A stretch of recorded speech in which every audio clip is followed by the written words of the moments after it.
بالله من الشيطان الرجيم. بسم الله الرحمن الرحيم. وإذا وقع القول عليهم أخرجنا لهم دابة من الأرض تكلمهم أن الناس كانوا بآياتنا لا يوقنون. الحمد لله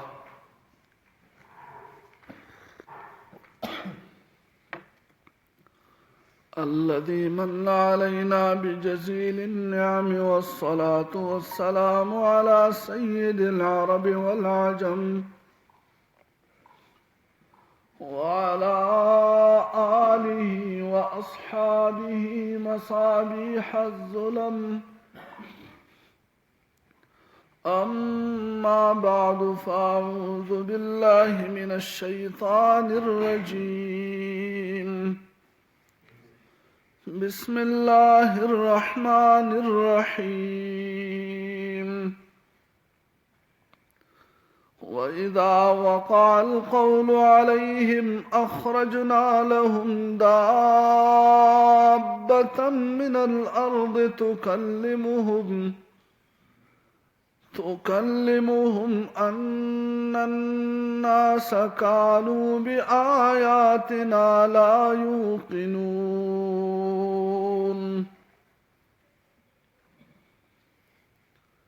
سورة النمل آیت نمبر 2.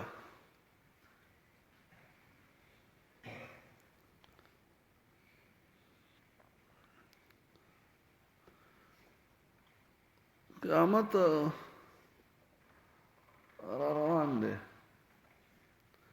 دا هغه ټیم چاته نه دی معلوم چې کله دی، په کوم سن کې دی، څو کاله ورته پاتې دي. د دې خبرې بغیر د الله نه بل چاته علم نشته. دا خبره مسلمه ده.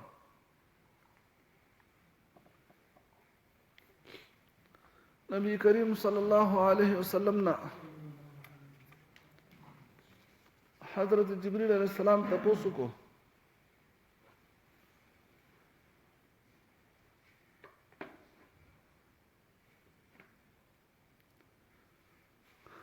چې متى الساعه، قیامت به کله؟ جبریل علیہ السلام په داسې شکل کې راغلی و چې انسانی شکل کې و، چا پیژندنه. عمر رضی الله تعالی عنہ یو سړی راغی، داسې شکل کې و چې ښکلی سړی دی، ځوان دی، تک تور ویښتې دي، تکې سپینې جامې دي. راغی، موږ په مسجد نبوي کې ناست یو، د نبي کریم صلی الله علیه وسلم مخې ته کېناسته، اتحیات شکل کې کېناسته. مونږ تعجب په دې خبره باندې کوو چې دا سړی په مونږ کې څوک پیژني نه، نو ناشنا دی. لکه د کلي ماحول کلي ناشنا سړی راشي، پیژني سړی که نه پیژني چې دا ناشنا دی، دومره خو پیژني که نه. نو مونږ ټول دی نه پیژنو، پته ولګېده چې څه شی دی، ناشنا دی، او اثر پې د سفر نشته. ځکه سړی چې د بهر نه راشي په دې دوړو په وطن کې سورلی باندې سفر وکړي، د هغه شکل خو د پېژندو نه که نه، ټول ډول وهلی. نو چې دی د لرې نه په سفر کې راغلی، په کار دا و چې په ده باندې د سفر اثر وی. د سفر اثر پې نشته، لکه اوس چې د کور نه ښکلی پاک ساک غسل کړی راغلی. مونږ حیران شو چې دا څنګه عجیبه انسان دی. راغی تپوس یې وکړ نبي کریم صلی الله علیه وسلم نه چې مل ایمان مل احسان، تپوس ته کوي ایمان څه شی دی، احسان څه شی دی. نبی کریم صلی الله علیه وسلم ورته دا هغې جوابونه ورکړه. بیا دې تپوس کې قیامت به کله راځي؟ هغې مل مسئول عنها باعلم من السائل، تپوس کوونکی په دې کې د تپوس کړی شوي نه زیات پوه نه دی. علم د تپوس کوونکي او چا نه چې تپوس کړلی، د هغو دواړو علم په دې کې برابر دی. یعنې لکه څنګه چې تا ته پته نشته قیامت به کله راځي، داسې ما ته هم پته نشته چې قیامت به کله راځي. البته چې د دې نښې شته، د قیامت نښې دي. تپوس کې دا سړی چې نښې څه دي؟ نبی کریم صلی الله علیه وسلم ورته ډېرې نښې وښود. ان تلد الامة ربتها وان ترى الحفاة العراة العالة رعاء الشاة يتطاولون في البنيان. دوه نښې ورته دغلته وښودې چې یو به لور چې هغه په مور باندې حکم چلی. دا د قیامت د علامونو یوه علامه ده چې لور به په مور باندې حکم چلی. د مور نه چې پیدا شي هغه به د هغې مالکه وي. ان تلد الامة ربتها چې یو ښځه به خپل مالکه پیدا کړي په هغې به حکم چلی. او دویمه نښه دا ده چې ته به وینې چې هغه خپیاب لخپې او جامې به ورسره نه وي. هغه غریبان به ته ووینې بیزې به یې ساتلې شپنکي به ته به هغه ووینې چې هغوی په بلډینګونو په دنګولو کې به د یو بل سره مقابلې کوي. هېڅ شی به ورسره نه و او اوس به په بلډینګونو دنګولو کې د یو بل سره مقابلې کوي. په هر صورت دغه خو ما خبره وکړه اخره کې هغه رخصت شو. د نبي کریم صلی الله علیه وسلم په هر جواب باندې دی وی چې رښتیا دی وي. په هر جواب دی څه وي؟ رښتیا دی وي. عمر رضی الله تعالی عنه فرمایي چې موږ بیا حیران شو چې که دی سوال کوونکی د ځان د پوهې دپاره کوي نو ده ته دا څه پته ده چې دی رښتیا دی وي. لکه سړی چې چا نه تپوس کوي دا مسله ووایه ما ته هغه ورته مسله بیان کړي دی ورته څه وي چې رښتیا دی وي ده ته څه پته ده. لکه دی خو لا علمه دی ځکه تپوس کوي که نه نو دی دا رښتیا دی وي خبره داسې ښکاره کړي لکه څه چې پې هم پوهېږم ما ته پته وه چې ته به دا جواب راکوې. جواب یې دا دی او صحیح جواب دی. موږ بیا په دې حیران شو. دی لاړ رخصت شو. نبی کریم صلی الله علیه وسلم صحابو نه تپوس کوي تاسو د خپل مېلمه وپېژندو؟ صحابه ویل د الله رسول موږ نه پېژندلو تشویش کیو چې څوک دی. نبی کریم صلی الله علیه وسلم وفرمایل فانه جبریل دا جبریل اتاکم یعلمکم دینکم دی راغلی تاسو ته ستاسو د دین چل خو چې دین زده کوئ نو د هغې دپاره تپوس کوئ. تپوس دین زده کېږي په څه شي باندې؟ تپوس باندې.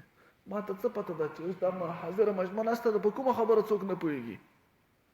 د هر سړي په زړه کې ځانه ناپوهي ده که نه ده؟ په یوې باندې یو پوهېږي بل پې نه پوهېږي هغه بل په هغې باندې پوهېږي په بلې نه پوهېږي. د هر سړي په زړه کې ځانه لا علمي ده ځانه ورسره پوهه ده. د هر یو پوهه د بل نه جدا ده. ښکاره کېږي به په څه شي؟ په تپوس. چې تپوس وکړي پته به ولګي چې دی په کومې خبره نه پوهېږي. تپوس چې دی که نه د ناپوه او د جاهل یا د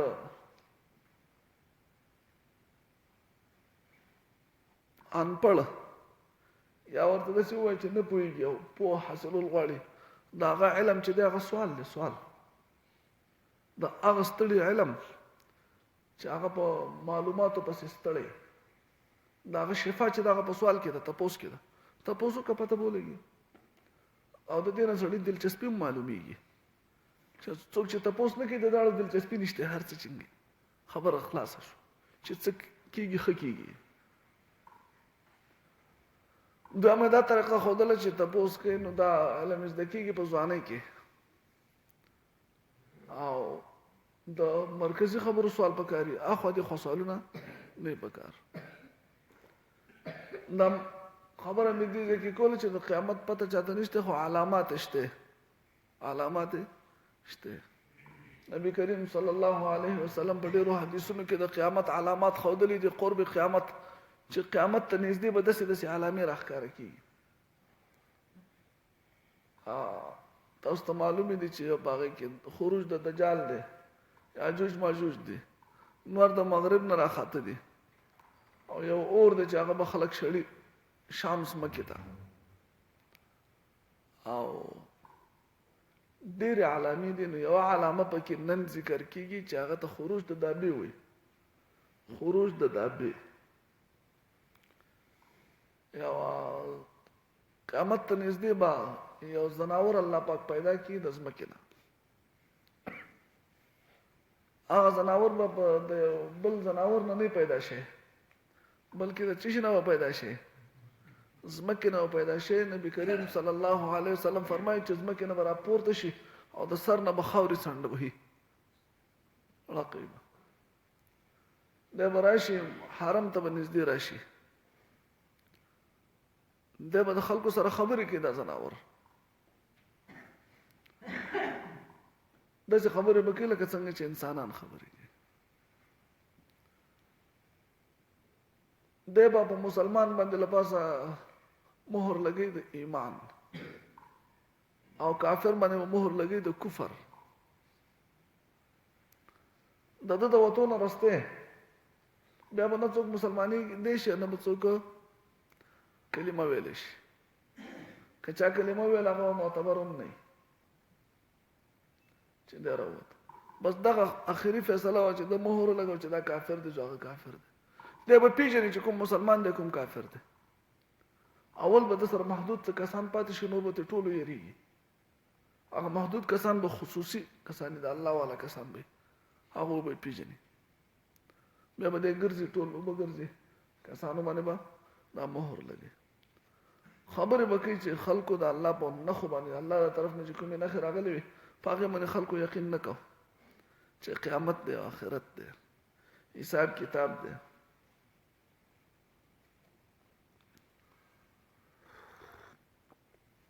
تر دې حده پورې د احادیثو د قرآن وضاحت دی. نور پاپل په دې کې څه خبرې کړي نو څه پکې کمزوري دي، څه پکې صحیح وي. نو تر دې حده پورې دا بې غباره خبرې دي چې ځناور دی بغیر د توالد تناسل نه پیدا کېږي او خبرې کوي د خلکو سره. او مسلمان ته مسلمان فاینلی اخري او کافر باندې اخرنی مهر د کفر هغه به ولګي. الله اکبر. واذا وقع القول کله چې ثابت شي په دې خلقو باندې وینا د الله پاک، تمام دلیلونه پوره شو، حجت پوره شو، قرآن بیان شو، دین خلقو ته بیان شو، چې څه ضرورت و هغه ټول بیان شو. اوس چې څوک نه مني هغه باندې حجت قائم شو. اخرجنا لهم منبرا باسو د دوی د پاره دابة من الارض یو زناور د ځمکې نه تکلمهم چې خبرې به کوي د دوی سره ان الناس دا خبرې به کوي ان الناس چې یقینا خلق کانوا بآیاتنا لا یوقنون او چې زمونږ په آیاتونو یقین نه کوو. خلق داسې وي چې په آیاتونو باندې به یقین نه کوو. بیا د قیامت حالات ذکر کیږي. ستاسو سبقونه څنګه دي؟ څه کتبره پکې شته که نشته؟ نن سوره کهف چا ویل دی؟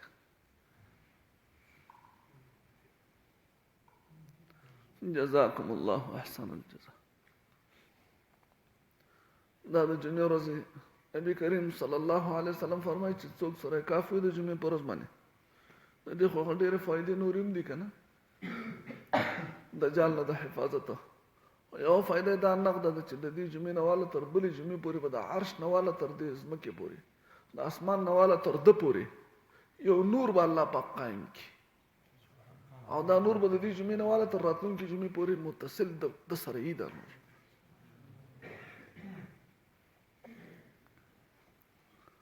الله اکبر. او د یوې جمعې د بلې جمعې ترمنځ ګناهونه هم الله پاک معاف کوي په دې سره. مازدیګر نه وروسته درود شریف ویلی چا ویلی؟ جزاکم الله احسن.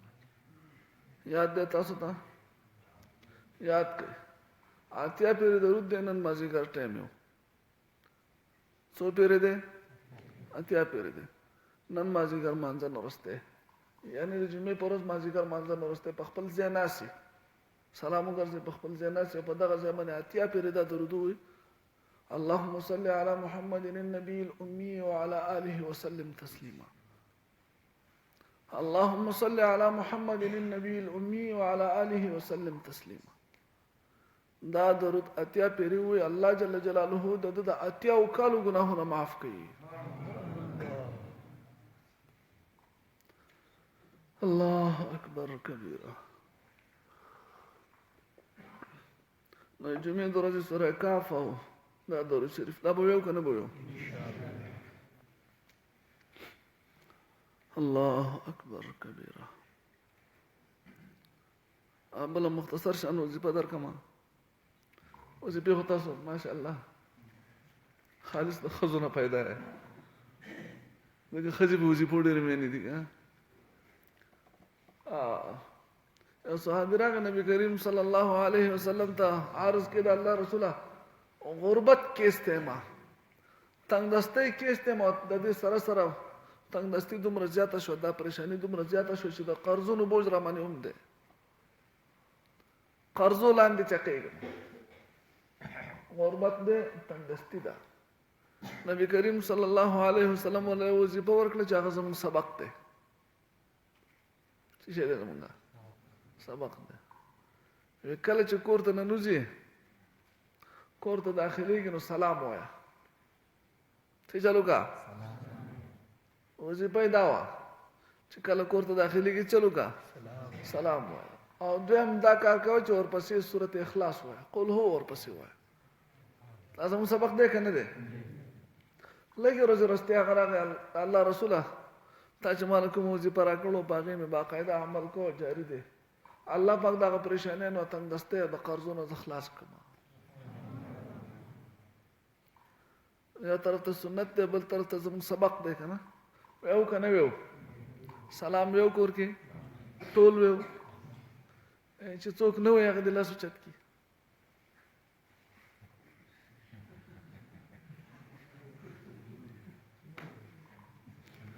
قرآن ته خو ناست د روح خو څوک نه پوهېږي که نه؟ خیر دوه لاسونه خو مې ولله، نور ټول وایي که خیر که نه؟ که چاته د بل باره کې معلوم وي چې غلی غوندې شکایت دې وکړي ځه. البته دا کار زیات د ښځو دی، ښځې دې الله خوشحاله کړي، هغو ته درخواست کوم چې چلو کې سړي نارینه کور تاسې نه پرېږدي چې څو یې سلام نه ویلی، ځکه چې سلام وي او قل هو وي په دې سره برکت راځي، خیر راځي که نه؟ که نه راځي؟ نو چې څوک بغیر د سلام نه ننوځي نو هغه بې برکته ننوت که نه؟ هغه د شیطانانو سره ننوت. سلام به ویو که نه به ویو؟ تاسو په خیال باندې یا په مونږ کې تکبر دی، مونږ ځکه سلام نه ویو؟ تکبر دی که نه دی؟ یو سړی څوک وایي چې شرمېږي یا شاړې داسې وایي که نه؟ یا شرمېږي. په دین باندې چې شرمېږي د دې نه لوی تکبر بل څه شی چې په دین شرمېږي. پوهېږئ د دنیا په یو ګناه باندې نه شرمېږي، ګناهونه کوي په هغې نه شرمېږي، او په دین باندې یو سړی شرمېږي. دا د تکبر علامه ده. بعض وخت کې سړی وایي زه تکبر نه کوم خو نشم کولی که نه؟ داسې وایي که نه؟ تکبر مې زړه کې نشته خو دا کار نشم کولی. لکه مثال تاسو له بل درکړم، یو سړي ته وایي چې د پنسۍ کته کول د تکبر علامه ده. پنسۍ د پړکي نه کته ساتل څه شي علامه ده؟ تکبر علامه ده. هغه ما کې تکبر نشته خو دا پنسۍ نشم بره کولی. تکبر مې په زړه کې نشته خو پنسۍ نشم بره کولی. چې په تا کې تکبر نه اوچتې که که نه؟ دقه خو تکبر دی که نه چې پنسۍ اوچتولی نه شي؟ د دې څه ښکرې نه نورې. تکبر دې ته وایي چې تا کې ته وایې ما کې تکبر نشته، نو بیا کته کوې ولې؟ په دې کته کولو کې فایده کومه ده؟ پوهېږئ که نه پوهېږئ؟ نو مونږ کې هېچا کې هېڅوک دا نه وایي چې ما کې تکبر دی. ټول وایي چې هلکه تاسو کې تکبر شته؟ هر سړی وایي ما کې نشته که نه؟ دا خو یو پټ عمل دی. دا د ده کردار نه پته لګي چې او دی وایي ما کې تکبر شته که نشته. کردار دا دی چې یو سړی په سلام شرمېږي نو د نور تکبر بل څه دی؟ چې سلام نشي ویلی که نه؟ د خدای په دین باندې شرمېږي، دا تکبر علامه ده. هلکه جي تاسو خپلې خبرې مه کوئ، زه لګیا یم د الله یو عاجز بنده.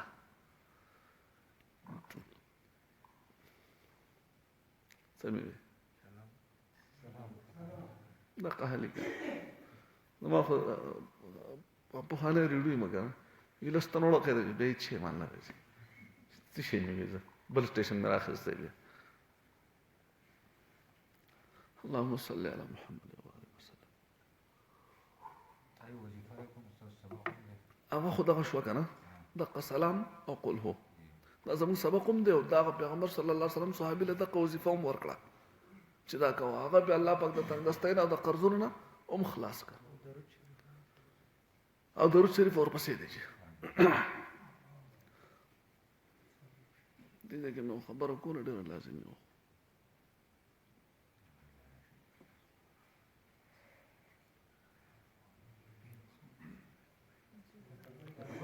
تکبر نو تکبر تعریف څه دی؟ د تکبر تعریف دا دی چې بطر الحق و غمط الناس. یو دا دی چې دته نور خلق سپک ښکارېږي، پوهېږئ که نه؟ بل د تکبر دته په حق باندې د چلېدو اجازت نه ورکوي. تکبر چې دی په حق باندې چلېدو اجازت نه ورکوي، حق ټوکره وهي. ته دا کار وکړه، نشم کولی. دا چې ته نشي کولی دا تکبر دی چې تا ته ښه پته ولګېده د قرآن او د سنت نه چې په دې باندې څه اعتراض د چا نشته. دا اختلافي مسله نه ده، دا د الله دین دی، په دې کې د چا شک نشته. چې شک نشته تا ته دا 100% پته ولګي چې دا دین دی او بیا پې ته عمل نشي کولی، نو تکبر نور څه شی دی؟ پوهېږئ که نه؟ استغفار ویو چې څوک نشي ویلی استغفر الله. الله دې موږ تاسو تکبر نه وساتي. بعضې خبرې موږ ته وړه ښکاري که نه؟ څه شی دی؟ سلام ووایه، د شیطان ملا ماته که، شیطان ملا ماته که ملا. پوهېږئ که نه؟ انشاءالله چې سبا به یو لاس پکې اوچت نشي که خیري چې سلام کور کې سړی نشي ویلی، جړق سلام وایه، راخلاص سلام وایه، ورکې وواړو پته نه لګي چې یو سړی خوشي کور ته ځي که نه، خوشي دکان کولاوي یا داسې چې هغه کور کې دته پته چې دننه څوک نشته، نو بیا به ته سلام څنګه وایي؟ بسم الله والسلام علی رسول الله، بس سلام به وایي. بیا پوهېږئ که نه؟ خو سلام وایه، سلام خپل عادت جوړ کړه. الله اکبر. واذا وقع القول کله چې ثابت شي په دوی باندې حجت، اخرجنا لهم دابة من الارض، راو بباسو د دوی دپاره یو زناور د ځمکې نه، تکلمهم خبرې به کوي د دوی سره، ان الناس چې یقینا خلق کانوا بآیاتنا لا یوقنون، چې زمونږ په آیاتونو باندې یقین نه کوو. دا خبرې به دغه زناور کوي. امام په مانځه کې سهو شو، سهو خبره پکې بیا راغله، مقتدي ولا فتحه ورکړه، امام وانغسته. آیا دا مقتدي په سلام ګرځولو نه وروستو خپل مونږ دوباره کوي او که نه؟ که تا ته دا مسله معلومه نو ما خو داسې چېرته نه دي لیدلي چې دی به خپل مونږ دوباره کوي. ما داسې مسله چېرته نه ده لیدلې چې ته د کوم ځای نه کوې، ما ته پته نشته، کېدای شي ستا په علم کې یا زما علم کې نه وي، خو په مفسداتو کې دا خبره چېرته نشته. البته که د فتحه داسې ورکړه چې هغه د مانځه نه خلاف وه، نو بیا خو د ده مونځ مات شو. لکه مثال په طور یو سړی لنډه قاعده باندې کېناسته پکار دی، امام او هغه پاڅېده او دی ورته سبحان الله یا د التحیات لله یا د الله اکبر په ځای باندې ورته ووایي چې کېنه. پوهېږې چې دغه فتح سره خو د ده مونږ مات شو، دی به دوباره کوي. خو که نه د د مانځه خلاف څه خبره نه کړې، که امام واغسته که وانغسته، زما په علم کې تر اوسه پورې دا خبره ده. اوس که تا ته تحقیقي جمعه خبر که چې د د مانځه باندې څه نقصان دته نه رسي، پوه شوې که نه؟ دا زما علم کې ده. اوس کېدای شي علم خو دریاب ده، اچانک مسله ده، نو که چاته څه معلومات وي چې زه خپل د دې نه رجوع وکړم، زما په علم کې به اضافه وشي. اللهم صل علی محمد وبارک وسلم. ربنا لا تزغ قلوبنا بعد إذ